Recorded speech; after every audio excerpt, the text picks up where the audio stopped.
Hey guys, I'm back and welcome to my 1 year update on my Fluval Evo 13.5. So it's been a year and I'm beginning to move into a larger system.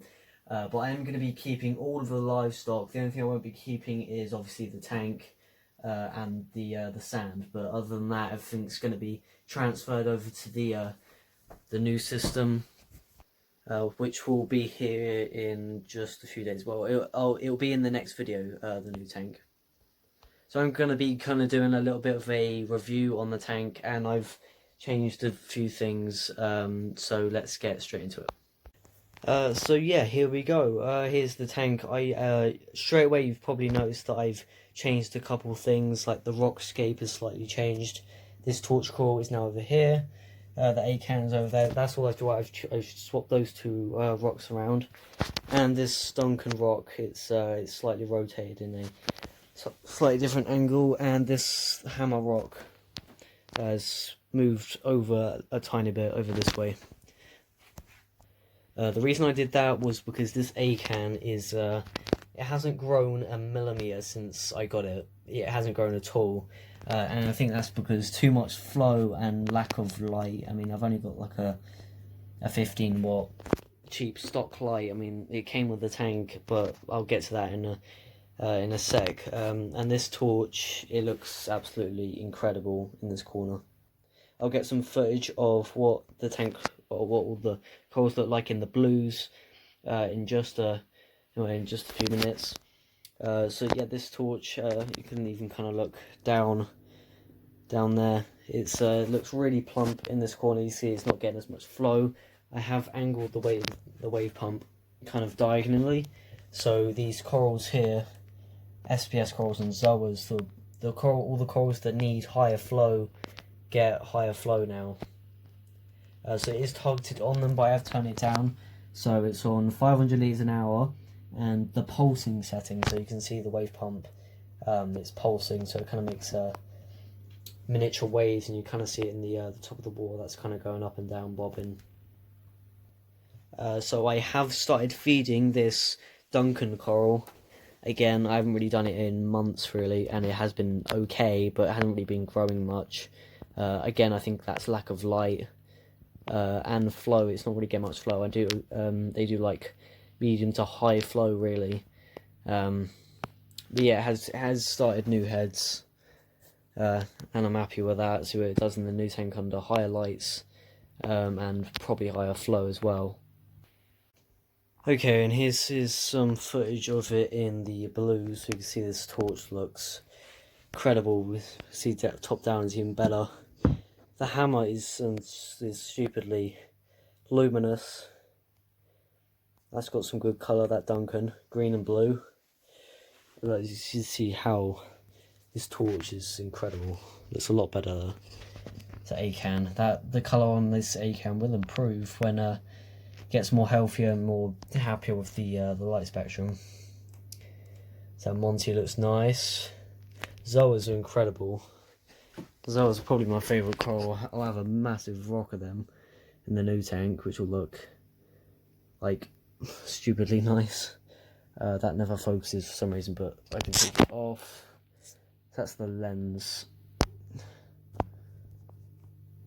Yeah, this is the camera lens, this thing. So when you look through it, see a difference. Just makes everything pop, so I just kind of put that over there, and there we go. This is the tank. It looks incredible. My torch is probably one of my favourite ones in there, definitely top 3. Yeah, amazing. So the reason I originally put the torch rock in that corner was because I wanted these clownfish to pair up together and possibly lay eggs in it, or even pair up, but I didn't really have much luck with that. I mean, they haven't really been, they're not even paired up, they kind of do their own thing.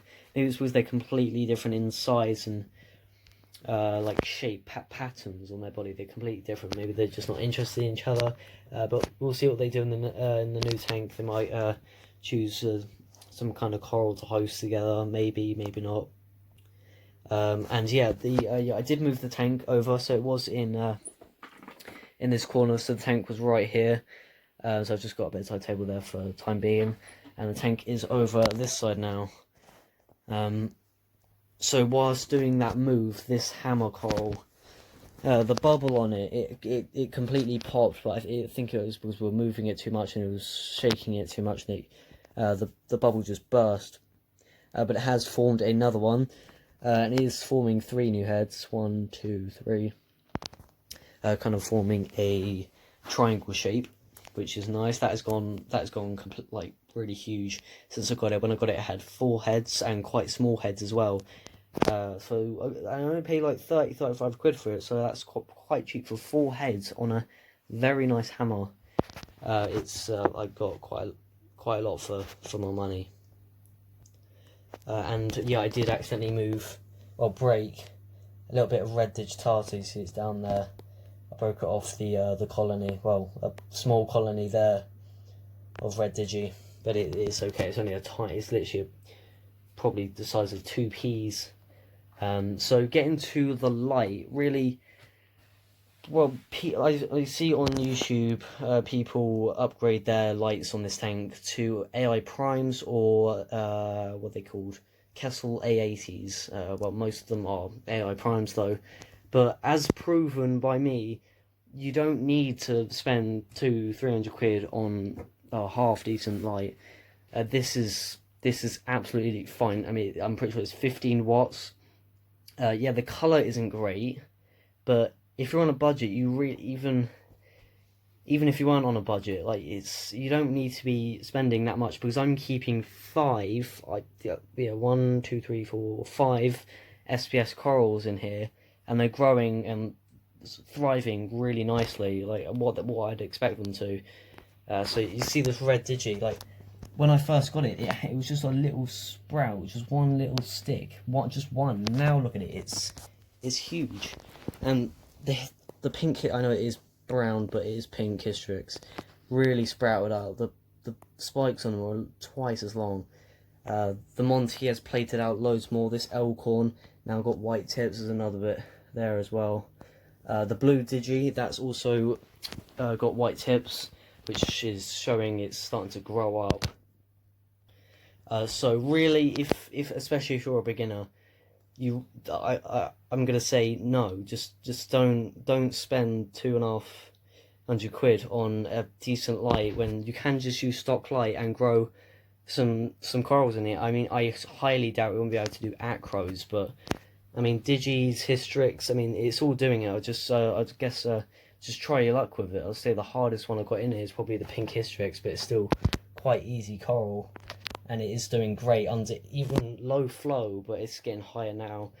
So if I just did this flow from the start, then they would have been twice as big. But they've done absolutely incredible with just stock light, which is really surprising. A big thing I want to say as well. So this my YouTube channel, it's helped me look back on my videos and look at like the growth on stuff, and it's been really surprising. And that's what this channel originally was, on like the whole freshwater side. But yeah, I did do freshwater at the start, but I kind of got bored of that because I'm not really into that. But I mean, some people are into freshwater, some people are into saltwater.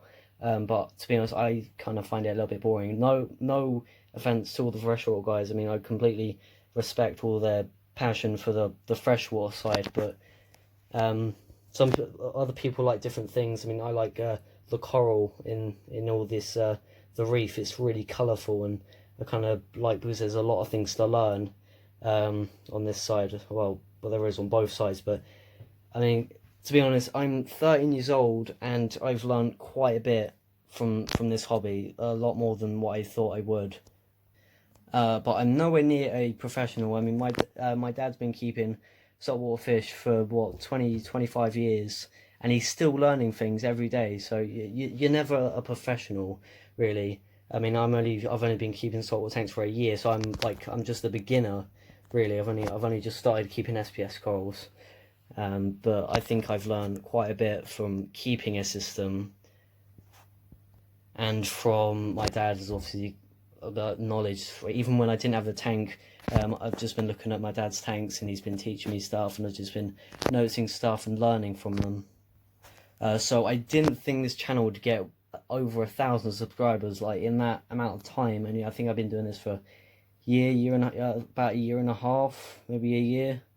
And the channel's growing really quickly. I mean, I think I've got 1,150 subs now, but some of you might be watching this video like, I don't know, a year later, and I might have like a few more thousand. But it's been really fun, and I don't just do it for the views, or like all the I do YouTube to get a record of all my corals, all the growth and stuff. And it's really fun to make videos and do all the editing and seeing how many likes a video gets, how many views a video gets. It's really fun to do. So I really recommend people just try the YouTube thing. I mean, sometimes it can be, as a start for me, it was really difficult to have the confidence to sit in front of a camera and share it to thousands of people.